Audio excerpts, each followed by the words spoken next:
These videos are not for children. Also, this video touches on serious subject matter such as death, with being a widow, and also this features some very, very nasty and vile imagery. Please do not eat while watching this, and if you have a sensitive stomach or something similar to that, please click off of the video.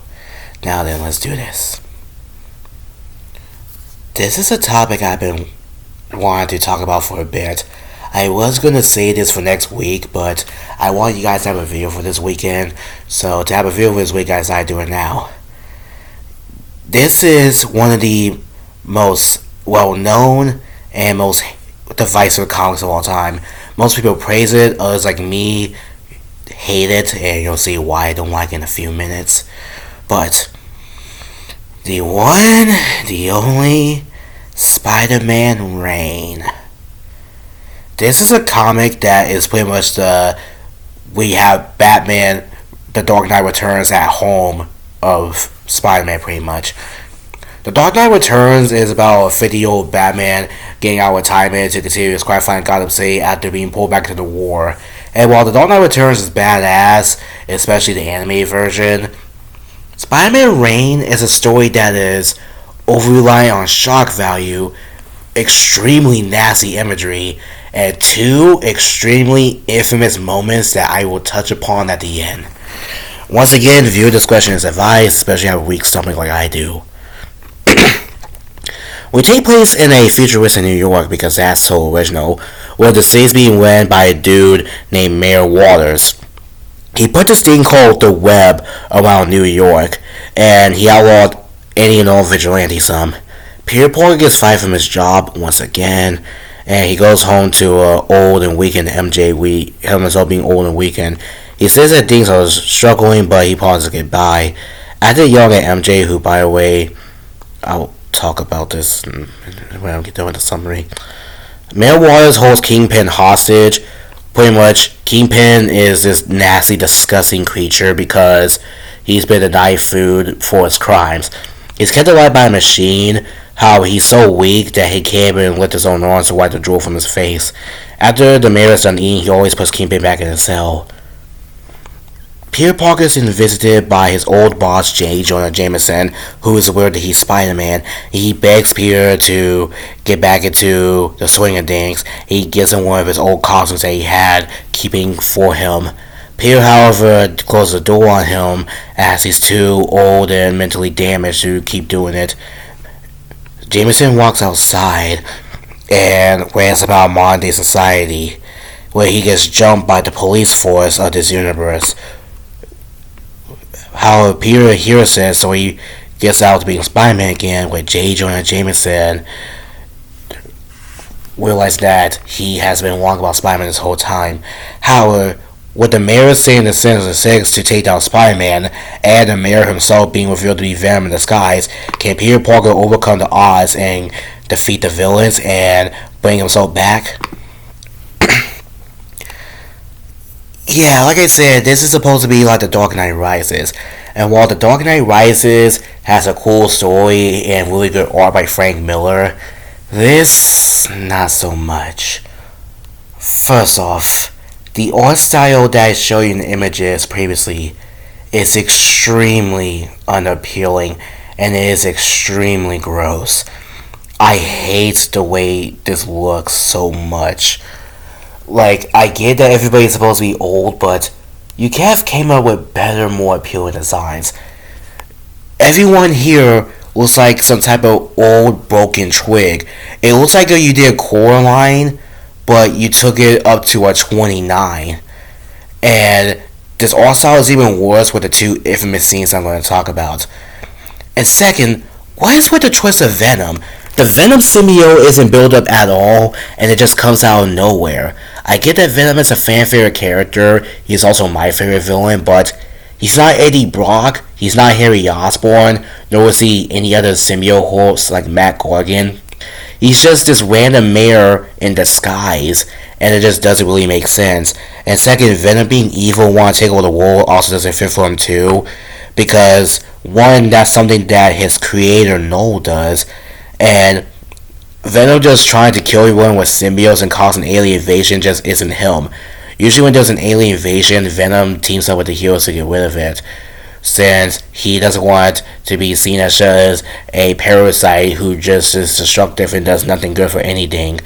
And the symbiote itself is a misunderstood creature. I know this is a different take, but I just never really liked it with the symbiote. Now, for the biggest offenders with this book is the reveal of what happened to MJ and the image that got this book recalled. While getting beat by the Sinister Six, Peter Parker is captured by this mysterious creature in the shape of Dr. Octopus. He's taken to MJ's grave, and the figure reveals that he is in fact Dr. Octopus.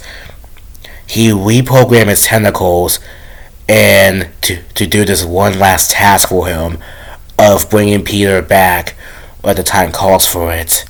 And here we get two of the most infamous parts out of three.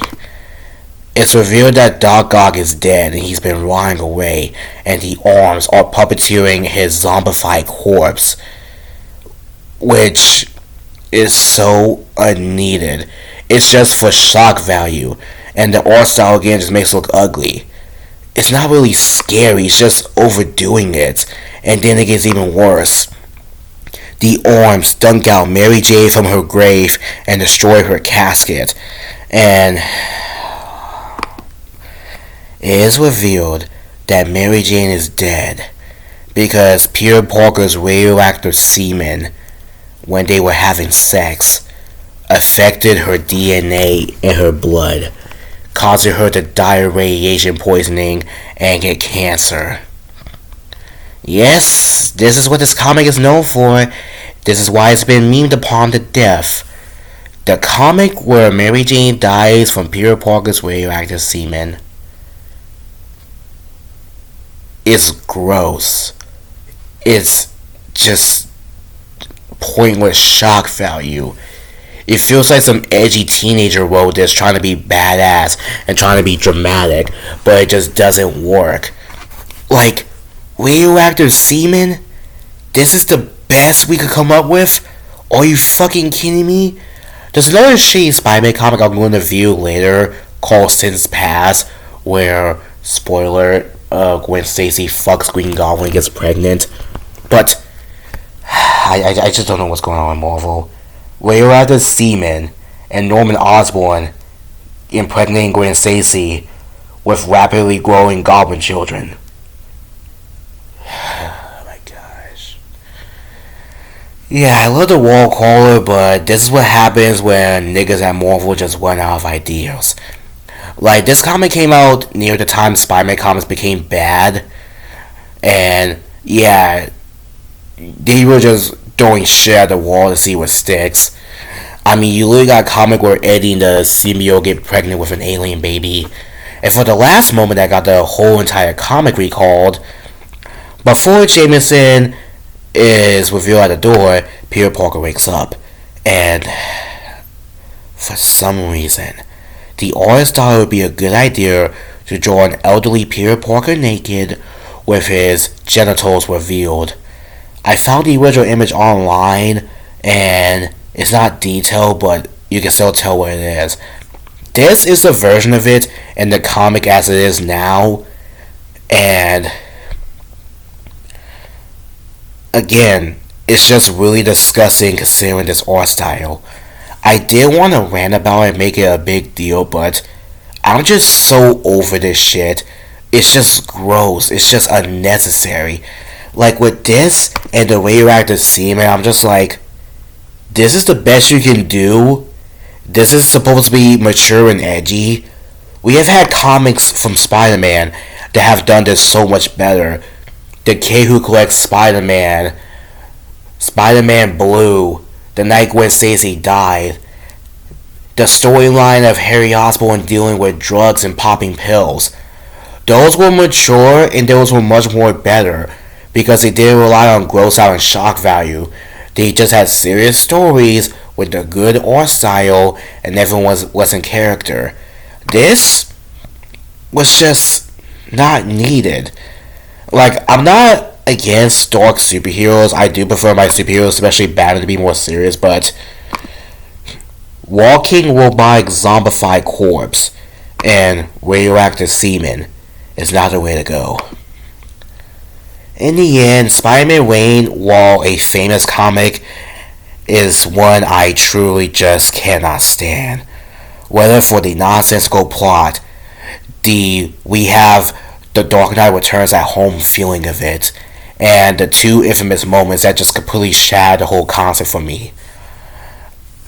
So, in the end, I'm just gonna go back to reading stuff like Spider-Man Blue and just enjoy when Spider-Man comics tackle serious subject matter in a way that wasn't this.